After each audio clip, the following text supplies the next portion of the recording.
Hello, I'm Barry Winbolt, and this is Get a Better Handle on Life. Do you ever feel that life's a bit difficult? Do you find yourself struggling to keep up with all the demands of your daily life? Well, you're not alone. There are an infinite number of challenges we have to tackle in life, and we're often unprepared. That's why I produce this podcast. In each episode, I deliver expert insights, practical advice, and real-life examples to help you get a better handle on your life. Some of this comes from me, and some of it from my inspiring guests. Today, that inspiring person is a regular visitor on the show, Rick Gough. We're going to be talking about something that happens in the workplace and something that isn't very popular. Hello, Rick. Well, how nice to speak to you again and to see you because, of course, we're on Zoom while we're recording this. Nice to have you along. Thank you very much. Lovely to be here again, Barry. Nice to talk to you. So, our topic for today, which I alluded to in the intro, but I didn't really touch on in detail, is what would you like to introduce it?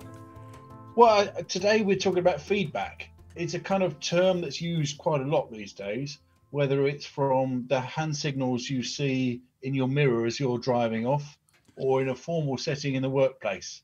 But it's something that is quite important and can be really, really useful, or actually can be quite unsettling and takes a while to get over.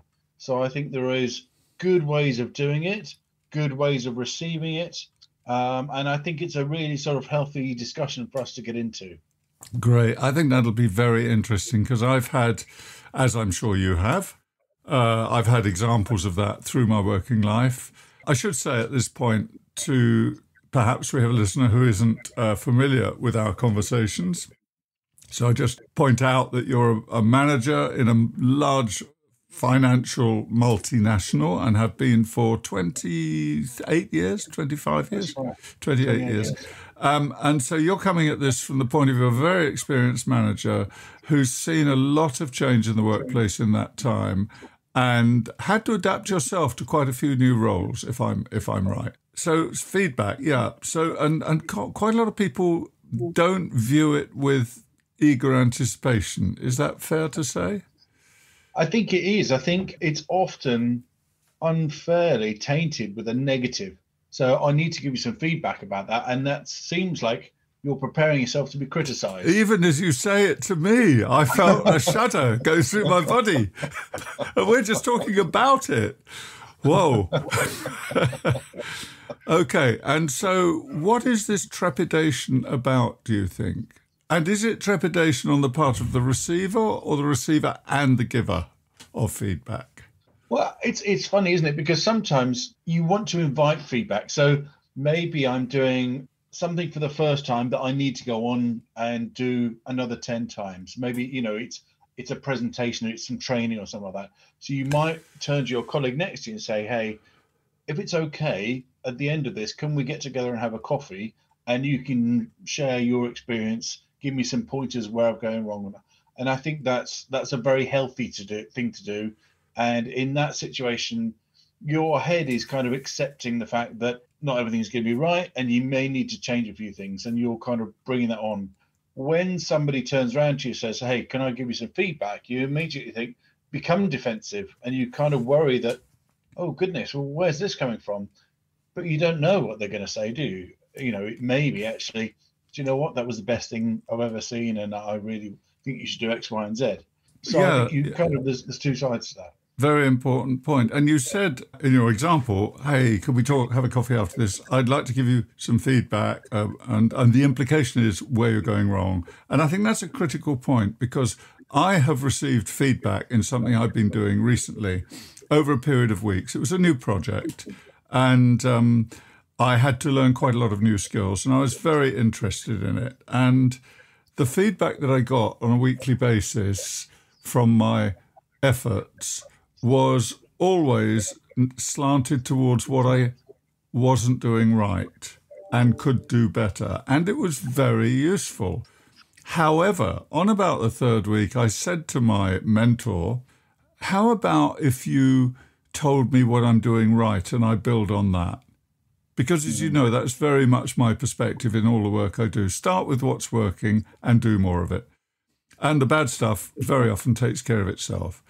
And this person said to me, whoa, I'll have to sit and think about that. Now, this isn't a criticism or an indictment of them, because they said, well, actually, this is right, this is right, this is right. And I know for my colleague, we could set you free right now, but I'm being a bit more pernickety. So that was very useful. But that was much more of a morale booster for me, even though I didn't see the negative feedback, if I can call it that. Even though I didn't see that as a problem for me because it was helping me, I still needed or preferred to have, what do I build on from here? What's good about this? I completely agree. That's a lovely approach. And, there is that the sort of cliche of the feedback sandwich, isn't it? Of which is kind of, everybody knows about that. And you have something positive and then you kind of deliver the meat of the message, which can be negative, and then end on a positive. But that's almost like masking the thing, isn't it? Or diluting the message. Going back to your thing, I think if you put your walls up, to use that phrase, and ready to kind of, prepare for that negative message, sometimes I know that when I've been having to give feedback on something that needs to be adjusted or receive it, sometimes I shut down and not really listening because it takes me back to another place where I didn't like that. So I might not be very responsive, but the approach you just suggested of saying, hey, let's focus on the things you just do more of, I think that's a really positive way of approaching things. Well, as you know, it's a solution-focused approach. I think it also touches on a couple of other models like motivational interviewing and things like that. But it's something that across the broad spectrum of everything I do, whether that's conflict resolution, therapy, coaching, mentoring a writer at the moment, anything I'm doing, it's always starting from that position, and I stick to that position. Because, as you say, I think that feedback sandwich, people have heard that so often. If you give somebody a bit of positive news about their performance, they're almost waiting for the other shoe to drop.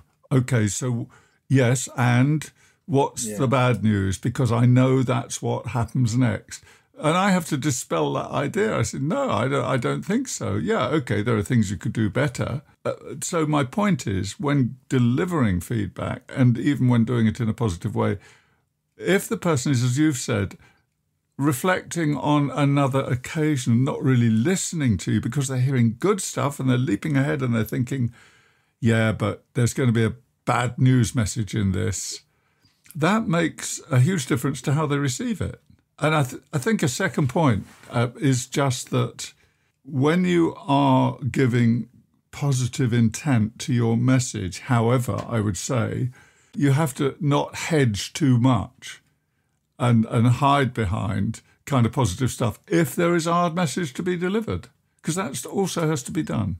It can also be the other way, isn't it? That you ignore all the good stuff and just focus on that, maybe one or two tiny points. If you famously look at TV critics and play critics and everything else, people seem to narrow it. When we're looking, okay, there's another example. When we're looking to buy something online, we look through and we say, oh, well, I only want something that's 4 stars. But actually you find that one that somebody says, this product is rubbish. And you focus on that. And you think, why? There's 1,000 people said something positive, but I'm focusing on that one negative thing. And I can't get it out of my head once I've read that. But also, that happened to me in real life when I was doing stand-up presentations, not comedy, but although some of them are quite comedic. But when I was doing a lot of delivery, maybe 3 live seminars a week, that was really the busiest time a number of years ago.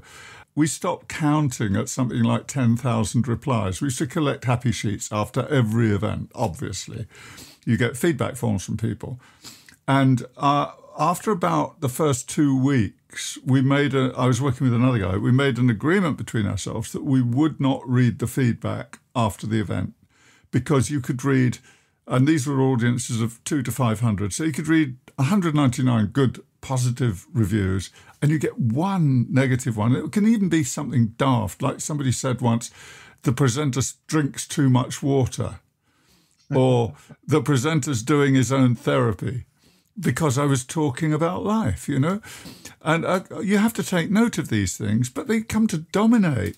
And then the next time you go out on stage, you get self-conscious about drinking water or talking using your anecdotes. So you have to be very careful about that one or two negatives. And I think if we're giving feedback, we have to remember that that person might be in that position, that they're just, as you say, they're just going to hang on to that one negative. So I think that's a really good point. I think talking about good practice in giving feedback, being on the receiving end of feedback is when somebody doesn't own it and Oh, they yes. tend it's come from somebody else, or oh well, it's not me saying this, but I've heard other people, Yeah, and that's yeah, so wishy-washy and just kind of undermines the whole thing. it does. So if you're going to be bold enough and to be able to say, hey, look, Barry, I need to tell you about that beard because actually X, Y, and Z. It's not other people are saying about that. You need to own it, and I think that's really important. That really is important, yeah. And that comes back in also in general workplace conversations, actually. It's not just feedback, that one should never hide behind, well, people are saying or somebody thinks. Whenever I've had that in a sort of consulting position or a coaching position, I've said, well, who is the somebody? Either you name them or you don't mention it. So, yes, absolutely. It's interesting you say that about being fact-based, because it's important to know, is that a perception or is that reality? But if somebody's taken the time to tell you something, that is their perception. Whether it's true or not, it doesn't seem to matter to them so much. It's just like, well, why do they think that? Why do they think that I'm not explaining that well enough, or what? Maybe that's it's kind of key that is just how they think. That person did think you drank too much water. I don't understand that, but that's just how they feel, and it's important to kind of acknowledge it. But like you say, look at it in the grander context of things. Yes. And it's just 1 in 1,000. Yes, it is. But the mind defaults to the one. That's the problem we're talking about here, isn't it? It takes a conscious effort not to take that on board disproportionately. Is that fair to say? Yeah. I think the other thing while we're kind of on this is when you construct your message and plan how you're going to share something with somebody, it's it isn't, as we've spoken before, it's not a one size fits all, is it?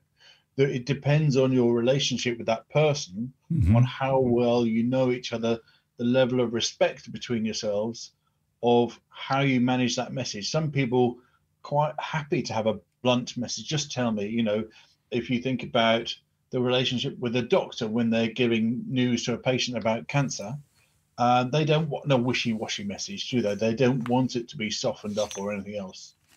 They just need to be told, hey, here's, I'm sorry to say that we're going to need you to refer you on because I don't like the look of that. Yeah. I mean, I don't know if you would say that's feedback, but that's kind of a message between two people about sharing some news, isn't it? Well, yes, it is. And whether we call it feedback or we call it something else, these are basic rules of communication. If I want to have a conversation with somebody, I need to first consider the relationship between us and what it will support and how safe it is, how safe the other person feels, and whether the hierarchy, if I'm a manager giving feedback, is going to interfere with that communication, because very often it will, just by virtue of my position, even though I've done my utmost to develop a notion of equality of voice in the conversation.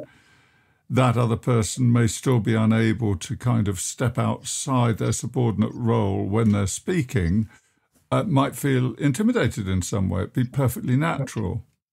So all of those things have to be considered before we open our mouths and start speaking if we're offering feedback to people, I think. But then that's the same in any important conversation. I think building on that is there's the relationship afterwards. So after we've had this conversation, after somebody shared some news, you need to kind of continue to work together afterwards. And I think that may stop people getting to the truth, because they're worried that actually, if I tell you what I'm really worried about, then you may take that badly, and we've got to stand next to each other. We've got to work together going forwards. on the same time, if you don't tell somebody, they will never know. And so you're only fooling yourself if you're not truly honest. Yes, absolutely. And actually, one of the things I've said in my day job is, you're actually denying them an opportunity. If you're in a position to give something back to somebody that is helpful to their development in a professional setting, and you've agreed to do it because you call it feedback and you're going to do that, then the onus is on you to be able to deliver that effectively in such a way that they can use it, isn't it? Yes. Yeah, absolutely. I know that I stayed in a hotel on Monday night, and I got the survey back, and actually I was honest, and I said, look, nobody looked me in the eye, nobody smiled at me. I wasn't made to feel welcome. You gave me a nice cookie, but it's Oh, nothing I of my wonder own who product. the hotel chain was. I've never understood the cookie. But I wasn't. I didn't feel welcome. Didn't feel appreciated. It was just, Yeah. there you go, get on with it. And actually, the best part of that was leaving in the morning. The guy looked me in the eye, smiled, and said, "Have a nice day." All right, that was 4 in the morning, but that was really positive. So I put that in my feedback, and so because it stood out. Yes. Yeah. Well, you have an opportunity. I don't like giving bad feedback. I don't like giving bad reviews of books. So when I'm reviewing, I will not do the review rather than slate somebody, because somebody worked hard over that book, and it might just be my distorted logic or my taste. But when it's interpersonal, or when it's service based, which is, I think, feedback in service these days is even more important than it ever was, because we're getting such crummy service so often, and that is not the fault of the staff. It's the fault of, in my opinion, professional opinion, of companies hiding behind the excuse of low staffing levels, or they can't get staff. They're hiding behind that as an excuse for not training their staff properly, it seems to me, because some companies get it right and the conditions are right for all of us, are the same for all of us. So if somebody's getting it right, then everybody can, in terms of, of course you get the odd staff member who can't perhaps do it well, but, generally it's gone downhill, and I think we have to give feedback in that sense if it's constructive and if it will lead to improving service.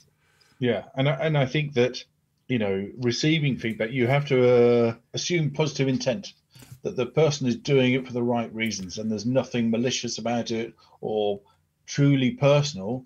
They're doing it to help you, and I think that that's a key mindset for you to have when you're in those conversations. I think that's a really, really powerful point to remember. Doing it with positive intent or sincerity. Nobody's out to assassinate anybody else's character. But equally, then it behoves the person giving the feedback to do it in a courteous manner. Yeah. I was in a restaurant recently, and it was breakfast time, and I asked for some marmalade, and the server brought me marmalade that looked as if it was part used pot of marmalade, little individual pots, dollops of marmalade in it. And she was walking off, so desperate to grab her attention, I said, "Excuse me," and she came back, and I held up the pot, and I said, "Is that the right way to serve marmalade?" And she went off, and then I started to worry. I said, "Is that the right way to start?" And I also added, "It looks like it's been used." And then I went off, and then I worried, because I go to this place regularly, and I thought, they're going to put salt in my marmalade. They're not going to take this well. And she came back, and before she could open her mouth, I said, "Look, I'm terribly sorry. That wasn't well delivered. I was just trying to grab your attention." And she said, "No," and she was all smiles. She was absolutely brilliant. And she said, no, that's quite all right. I quite understand. In actual fact, they'd put the marmalade in the kitchen. They'd put it in there with a fork and wipe the fork down the side of the pot.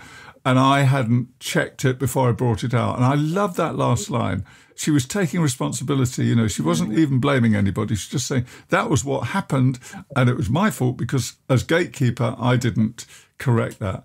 And we liked each other after that. There was no harm done, but it's easy to give back information to somebody and not do it correctly. And I think if you do that, it wants acknowledging. And So, for example, I was working with a colleague years and years ago, and she had to leave a meeting suddenly and urgently, and I made a comment which was, well, when you were coming back or something like that. And it was a one-to-one meeting. And she was a new colleague. I hadn't met her before, new to me.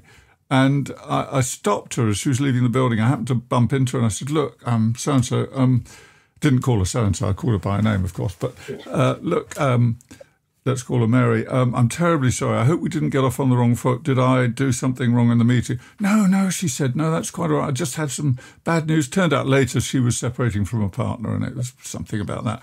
But I didn't find that out for months. But the point being, I made an assumption that she'd lost interest in the meeting. I was having a telephone call. We were on a telephone, call at the time, with two of us in an office and this person in the US. And it was left to me to wrap up. And I just thought she'd left rather precipitously. But instead of going and saying that, I kind of took the responsibility and said, look, I hope I didn't get off on the wrong foot with you because we've not met before. And she was, all smiles and very nice. But had I not done that, I would have carried around a negative impression of her, of my own creation. And she might not have actually broken the ice and come back to me. She might have thought, who's that awkward sod Winbolt?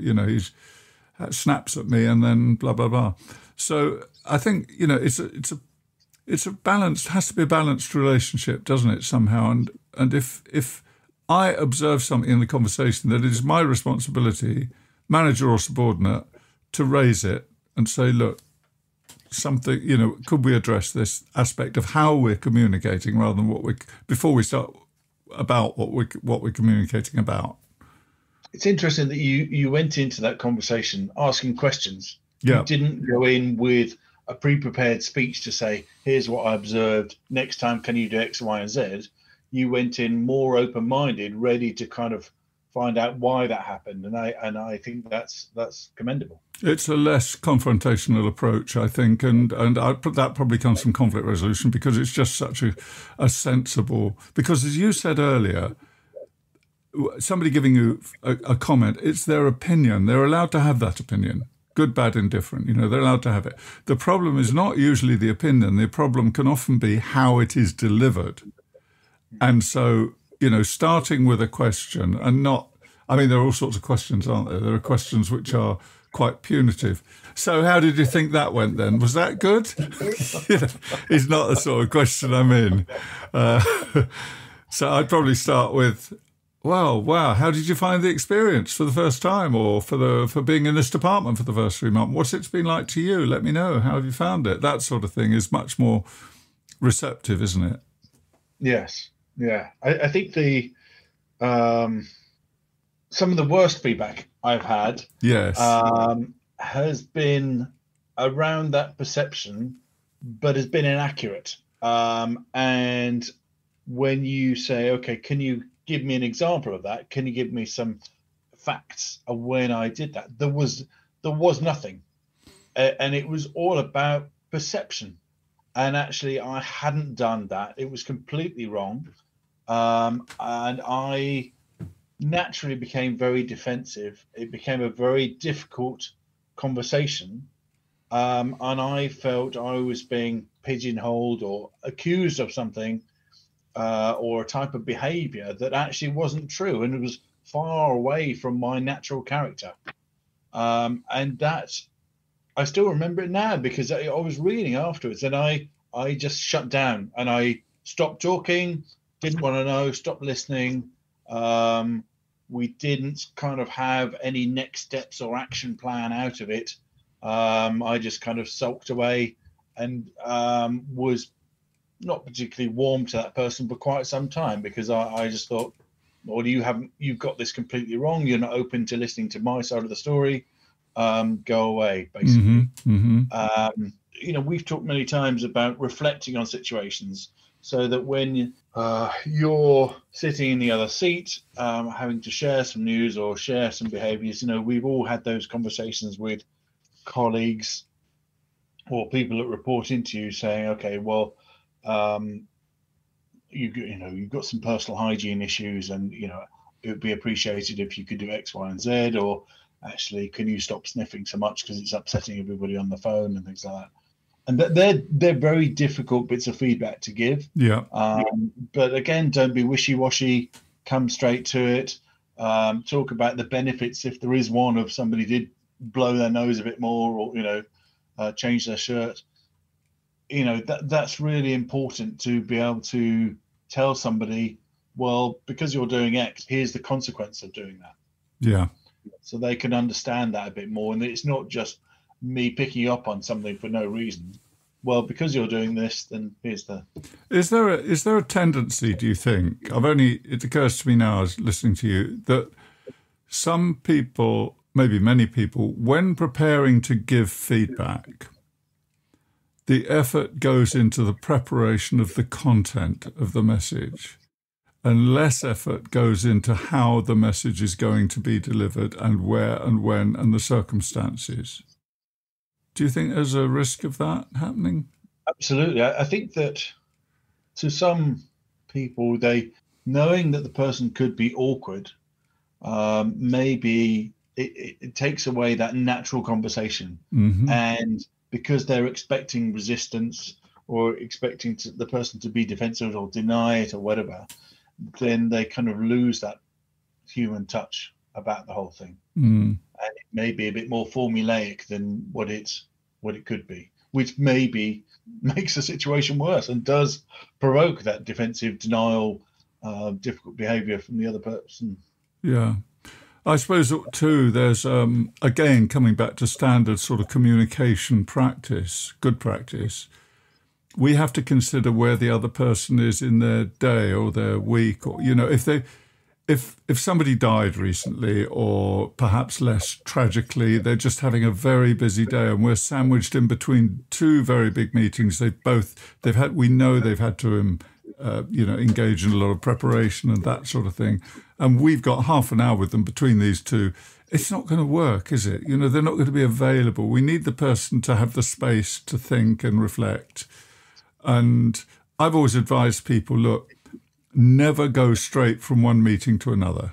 Just don't do it, because you're not going to be functioning well. I know this is what work often imposes on us, because we tighten up our schedules too much. For example, look, I've got a very simple mechanism on my diary, which is my client diary. So I know every client is going to be a deep and meaningful conversation. It has to be. When I say clients, I mean in coaching or therapy.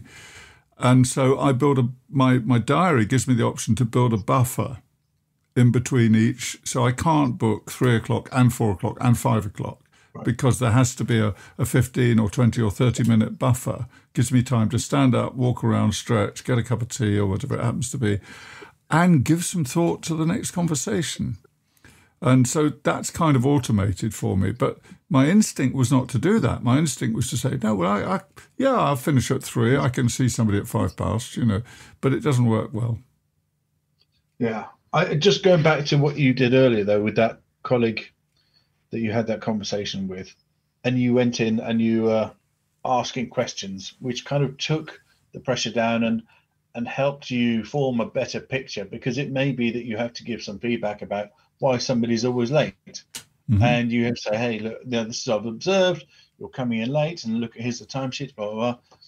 And what I need you to do is X, Y, and Z. But there may be a good reason for that. And there may be something that you can do to work out why they're going out. Yeah. And the conversation could take a very different path. There may be personal circumstances or whatever behind it, which if you're just there and you're slightly apprehensive about giving the feedback about them being late, you'll have missed such a lot. Yeah. And it could, make an enemy of somebody accidentally. And harm them. That brings to mind a real case that I had a number of years ago where a single mother, her job location was changed. She worked in a library and the library was closing and she got relocated, but it meant something like an hour and a half bus ride. So nobody had checked with her. She just went along with it. And she was having problems getting to work on time and was being penalised for that and reprimanded and things. But she never thought to speak up for herself, or if she had, they hadn't heard her. And it created a very sour atmosphere between her and her superiors at work because these matters were outside her control. And so I think we have to sound out the person first. Absolutely. I think it's very good advice. So what would be some guidelines for good feedback, do you think, for giving good feedback, giving feedback constructively and well? I think that, again, if you can use examples to say, okay, here's what happened and here's what I saw the outcome of that is as a direct result of what you did or what you said.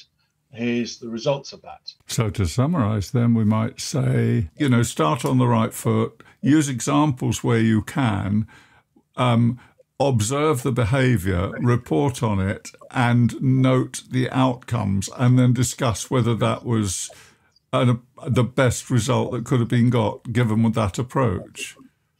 Yeah, and let's assuming positive intent, but also being willing to adapt your conversation based on the other person and the information you're getting back, whether it be verbal or non-verbal. In this age of tick boxes more than ever these days for managers, I think that what you've just said is probably number one on the list from my perspective, from the communications perspective, which is first things first, consider the other person, where they are and what they're happening and what they're doing and what's going on in their lives. I don't mean in the sense that you've got to make allowances. I mean in the sense that you have to adjust your conversation to that person's receptiveness and ability to be receptive. Some messages, as you said earlier, can be delivered straight on, dead ahead kind of thing, and others you have to lead into them more supportively and more carefully. Would you say that's fair? Absolutely. And I think that some people, a bit like yourself, Barry, sometimes are actually really quite clever and make you think you thought of it yourself. So you've been led up the garden path, but actually you go through the door yourself without being pushed. And I think that's possibly the best way, that you're coming up with the solutions, you're identifying the problem with yourself, and the other person just kind of coaching you along the way. And before you know it, you've gone into this whole sort of self-learning process without realizing it. And that's possibly the best way, if you can manage that. Excellent. And I would also add, I think that's a very good point you've made. And I would add that we haven't talked about this, but it might be worth asking the person when they come into the room what they think the purpose of this conversation is about. What is the outcome that we're both trying to achieve here, and lay the ground to set the scene for the conversation, or double metaphor, lay the ground, set the scene. But you get my drift. So that then we're starting on an even footing with that. We both know what this conversation is intended to achieve, and we agree on that. Yeah, absolutely. I think, the outcome based, so that, look, here's where we need to get to, and we've got to kind of fill in the gaps. So you mentioned when you'd been given feedback not effectively, negatively. Have you got an example of when somebody's given you feedback and it's allowed you to go home with wings on your feet and cloud nine and all that stuff?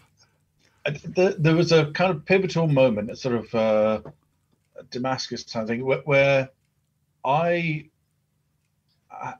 have had low self-esteem at times, and I think possibly we all go through that. But as a result, was very defensive or apologetic, and used to hear when somebody gave me positive feedback, I would excuse it away, and I was and was very uncomfortable receiving that positive feedback because it wasn't natural. And I think that I got some feedback and said, that's not very attractive. You need to stop doing that and start listening to the person who's giving you that, and start believing it, because they wouldn't say it unless they wanted to. And that was possibly the most important thing, was to say, okay, let's start to appreciate positive feedback, and start saying, rather than just say brushing it away, start to say, thank you for sharing that. I really appreciate that. That means a lot to me, and I will try and do that more. And I think that was a big lesson of being able to, we've talked a lot about receiving critical feedback and how to kind of cope with that emotionally, not to shut down, be sort of receptive to it, but also be very receptive to positive feedback. Absolutely. Because it's really important, and it's really a good balance, and it's really nice, actually. Yeah. Feel good about it. It's a good thing to get. And balance is... Sorry, go ahead.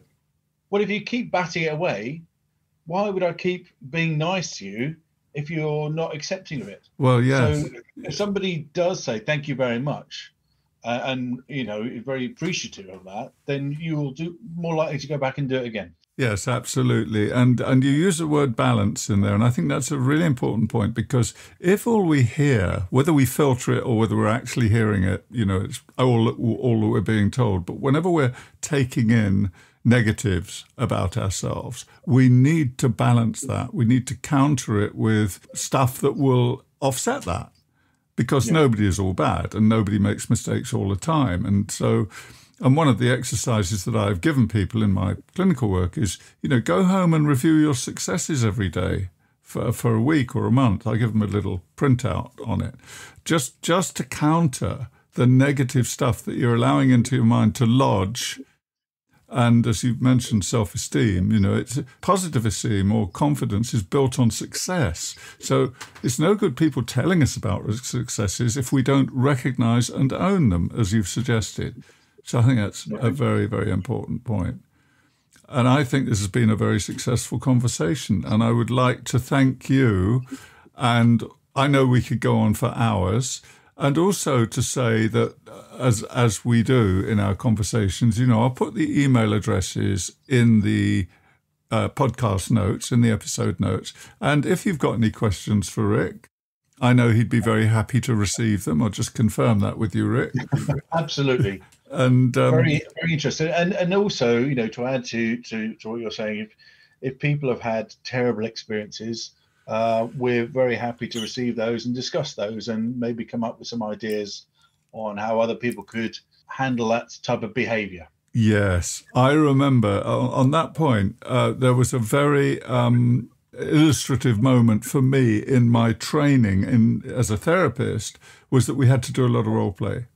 And when one is role playing with somebody who really can't do it very well, you learn so much about what not to do yourself when you get into professional practice. So, examples of could do better are never wasted if you use them. Yeah, very much so. It's been an absolute joy talking to you again, Barry. I really enjoyed this conversation. Well, I won't bat that away. I think it's, even just talking about it makes you reflect and think about how this, and I just, if there's anything to take away, I would again reinforce that thing of start the conversation with questions and being open-minded, thinking about the outcome of where you want to go, but how you could do it together so that you remain and keep the relationship there in some way afterwards. Absolutely. Very, very good advice. Keep the relationship, protect the relationship. That's separate from the information. You have to keep that relationship. That is what's going to serve you both well in the future. Well, Rick, it's been a joy, as it always is, and thank you so much. And we could go on. We should perhaps do it weekly. I don't know if we've got the time, but there's so much stuff that you say that I think must help people in the workplace. So I really appreciate the time. Thank you so much. And speak to you again soon. Thanks, Barry. All the best. Bye.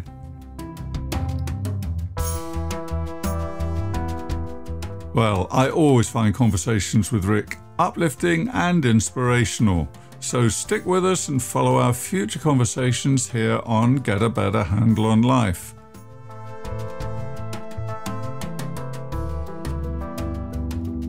I hope you found today's episode informative and useful. And if there's anything we missed or something you'd like to know about, then email me or Rick. We'd love to hear from you. And remember, we're all on a journey, and it's never too late to get a better handle on life. Thanks for listening. This is me, Barry Wimbold. Goodbye, and over and out.